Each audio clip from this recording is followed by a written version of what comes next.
Assalamualaikum warahmatullahi wabarakatuh. Waalaikumsalam. Sobat KUA Pundong yang sehat dan berbahagia. Berjumpa lagi dengan channel kami KUA Pundong. Kali ini kita kedatangan tamu spesial, beliau Bapak Samanto SAGMH.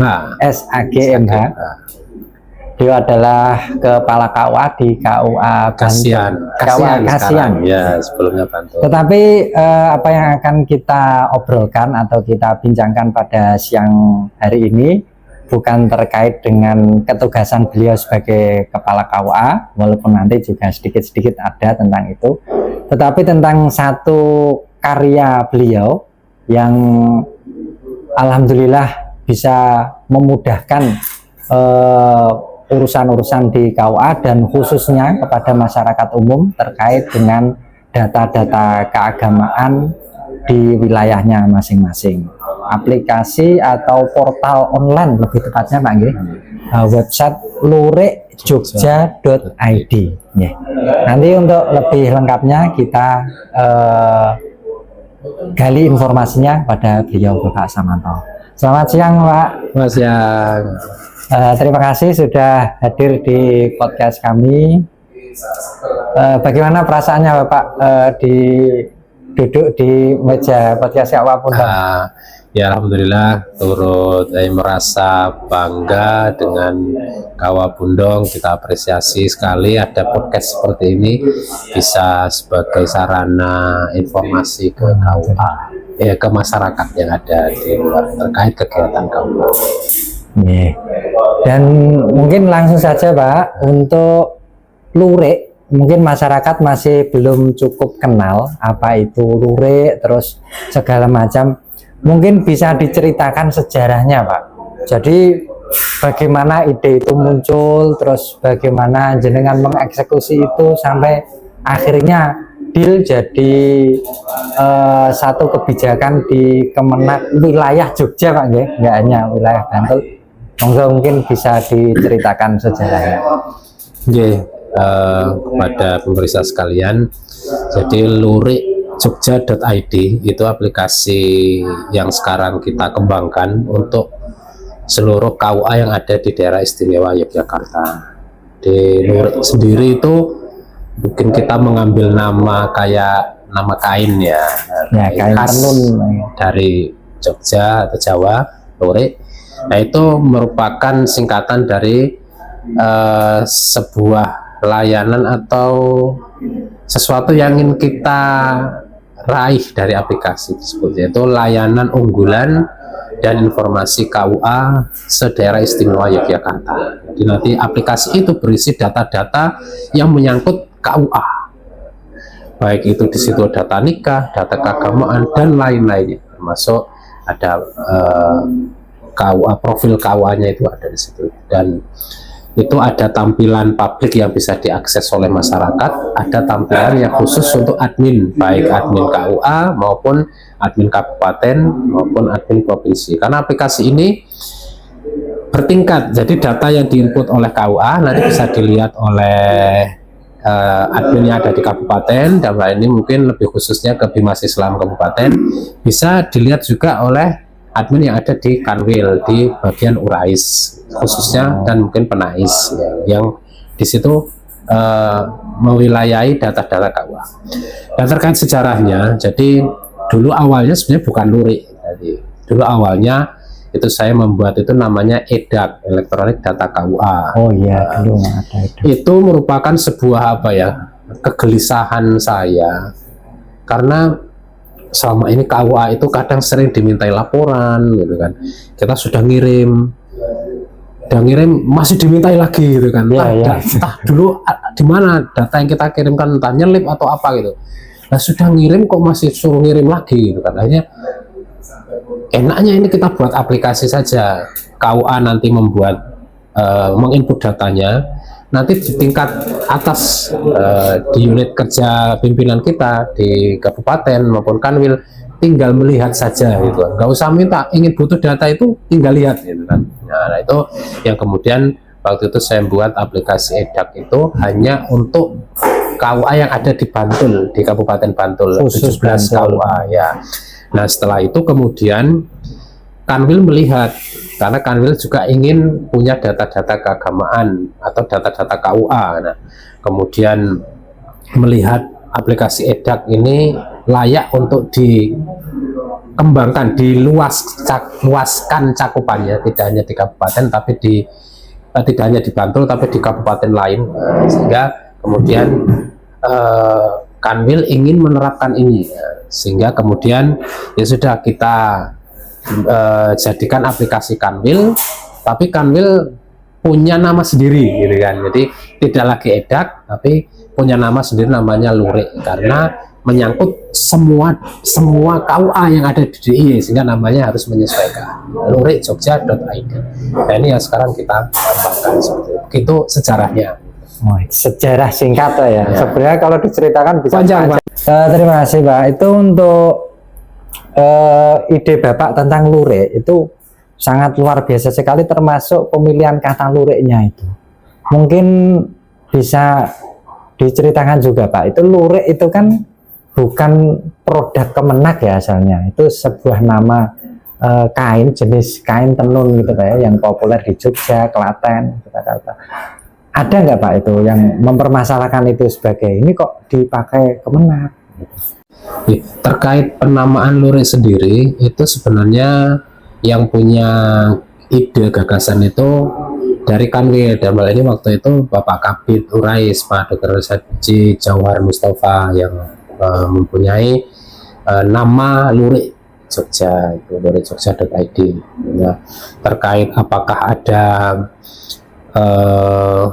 yang apa namanya tidak terima atau menggugat, itu selama saat ini memang belum ada. Tapi itu hanya, jadi itu bukan nama produk ya, bukan nama produk seperti kain, tapi hanya akronim dari sebuah layanan yang tentu banyak instansi itu banyak yang membuat layanan dengan akronim. Apakah itu Si Cepat, apakah itu misalnya Kuning atau apa, tapi padahal itu sebenarnya singkatan dari layanan. Nah, sehingga tentu tidak tepat jika misalnya nanti ada yang menggugat, kecuali itu kemudian kita daftarkan sebagai sebuah produk yang milik kita misalnya gitu kan. Tapi bisa saja karena itu khusus ya, jadi nama bisa sama tapi profil apa namanya, hal-hal yang menyangkut itu yang sebenarnya akan disampaikan dari produk itu beda kan gitu. Selanjutnya begini Pak, tadi Bapak cerita itu kan tarafnya, skupnya, wilayahnya sudah wilayah DIY Pak ya. Itu dari Bapak sendiri kira-kira kendalanya apa Pak? Jenengan kan sebagai kepala KUA, terus tugas-tugas tentunya banyak sekali, ada undangan segala macam. Dengan lurik ini bisa diceritakan mungkin kendalanya yang paling jenengan rasakan, atau mungkin juga kegelisahan lain, harapannya begini-begini kok enggak bisa begini, semacam seperti itu Pak. Terkait kendala dalam mengembangkan lurik ini, tentu ya sebagai aplikasi yang harus selalu dikembangkan mengikuti kebutuhan ataupun regulasi, ini kendala yang saya hadapi adalah ya waktu, karena saya sendiri kan bukan seorang programmer yang khusus membuat aplikasi, tapi membuat aplikasi hanya sebuah apa ya, kayak hobi ya, apa ya, passion sendiri. Jadi ada ketertarikan mengembangkan aplikasi, dan saya buat itu di sela-sela ketugasan saya sebagai kepala KUA, sebagai penghulu.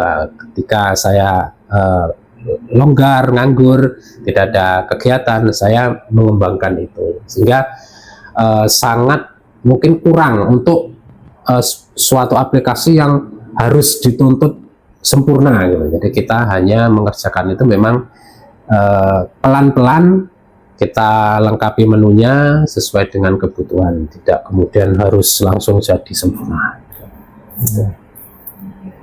Ya, terakhir ya. Oke, terakhir Pak, ini mumpung ini kita bisa menjangkau sekaligus menyapa masyarakat khususnya yang terkait dengan KUA Pundong, mungkin bisa diberikan penjelasan penutup tentang bagaimana kira-kira teknik atau metode yang menurut Bapak paling pas, paling tepat supaya masyarakat kita itu kenal, oh ternyata ada aplikasi bernama Lurik yang di situ kita bisa mengecek jadwal nikah, kita bisa mengecek tanah wakaf ya Pak ya, kita bisa mengecek jumlah masjid musola, hampir semua bisa dicek di sana Pak ya. Sekaligus mungkin diberikan motivasi juga untuk masyarakat ini loh, manfaat kalian atau kita kenal dan bisa mengetahui Lurik itu seperti ini, mungkin bisa diberikan penjelasan penutup Pak. Oke, pada masyarakat semuanya pengguna layanan KUA, baik yang ada di wilayah Pundong maupun di seluruh Indonesia, ini kami sudah mengembangkan sebuah media informasi bagi masyarakat terkait layanan KUA yang kita beri nama lurikjogja.id ini. Monggo silakan dikunjungi, dilihat, karena memang ada tampilan publiknya, ada yang bisa diakses oleh masyarakat, ada juga sisi admin yang itu hanya khusus untuk operator KUA. Nah, di sisi tampilan publik ini ada daftar layanan yang ada di KUA yang bisa dilihat berikut syarat-syaratnya apa saja. Nah, nanti bisa dilihat di situ.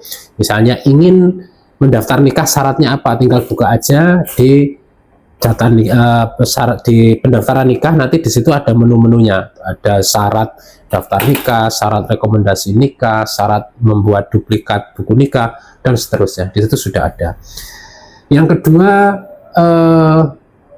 di situ ada juga profil KUA. Jadi misalnya masyarakat ingin tahu seperti apa sih KUA Pundong misalnya, bisa dilihat, nanti ada KUA Pundong di situ, alamatnya di mana, medsosnya yang dimiliki apa saja, peta, alamat di petanya itu di mana sih lokasinya, bisa ada tampilan petanya, ada kontak personnya juga, kemudian ada daftar pegawainya, siapa saja yang jadi pegawai KUA, lengkap dengan fotonya, kepala dan jabatannya, ada kepala, penghulu, penyuluh, dan sebagainya. Kemudian ada data-data keagamaan yang dimiliki oleh KUA Pundong. Situ ada data masjid, bisa dicek, bisa dilihat, data musola, data wakaf, dan sebagainya. Itu profil KUA. Selain itu juga ada menu pengumuman nikah. Jadi masyarakat bisa melihat siapa sih yang menikah besok, di mana, dan petugasnya siapa. Nanti bisa dicek di situ. Nah, dan ini se-DIY ya. Jadi misalnya mau lihat yang menikah di mana, Cangkringan, Sleman sana, bisa lihat. Nanti tinggal di pencarian itu ketik saja Cangkringan, nanti akan muncul siapa yang nikah di sana, jam berapa, di mana, siapa petugasnya. Nah, ini kita tampilkan hanya 10 hari, jadi H plus 10. Nah, itu yang bisa kita tampilkan. Selebihnya nanti akan muncul sendiri ketika sudah masuk di 10 hari H plus 10 tersebut. Selain itu juga ada statistik data nikah. Jadi misalnya bagi yang ingin melakukan penelitian terkait pernikahan di bawah umur, bisa dilihat di situ. Jadi data nikah kurang umur di DIY itu berapa, di khusus lebih khusus lagi di Bantul berapa, atau lebih khusus lagi di KUA Pundong misalnya berapa, bisa dilihat di situ. Nah, itu data nikah, statistik data nikah. Kemudian ada statistik data keagamaan. Jadi jumlah masjid berapa, jumlah musola berapa, jumlah ro'isnya berapa, dan sebagainya bisa dilihat oleh masyarakat. Berikut nama-namanya juga, detailnya. Kemudian kita cantumkan juga di situ ada regulasi yang terkait dengan KUA. Jadi misalnya ada peraturan Menteri Agama nomor 30 tahun 2024 terkait dengan pencatatan nikah rujuk. Masyarakat bisa download di situ bisa dilihat. Itu. Dan itu semua akan terus kita update seiring dengan perkembangan regulasi dan mungkin perkembangan data. Jadi data wakaf, musola itu juga akan terus bertambah seiring misalnya ada data wakaf baru yang kemudian kita input. Data nikah juga begitu, termasuk juga regulasi. Nanti ketika ada regulasi baru akan kita cantumkan di situ. Nah, monggo silakan masyarakat jika ingin mengetahui lebih jauh lebih dalam terkait dengan KUA yang ada di daerah istimewa Yogyakarta bisa dibuka di aplikasi Lurik Jogja tersebut. Ya, baik. Terima kasih Pak Samanto telah berkenan hadir di podcast kami. Semoga sehat selalu. Matur suwun. Baik, pemirsa KUA Pundong yang sehat, berbahagia, dan semoga selamat dunia dan akhirat. Ingat, kata kuncinya adalah lurikjogja.id. Nah, itu teman-teman atau sahabat sekalian bisa mengecek hampir seluruh data yang menjadi urusan KUA di wilayahnya masing-masing di wilayah daerah istimewa Yogyakarta. Selamat berjumpa kembali. Mohon maaf bila ada salah. Terima kasih. Assalamualaikum warahmatullahi wabarakatuh. Waalaikumsalam warahmatullahi wabarakatuh.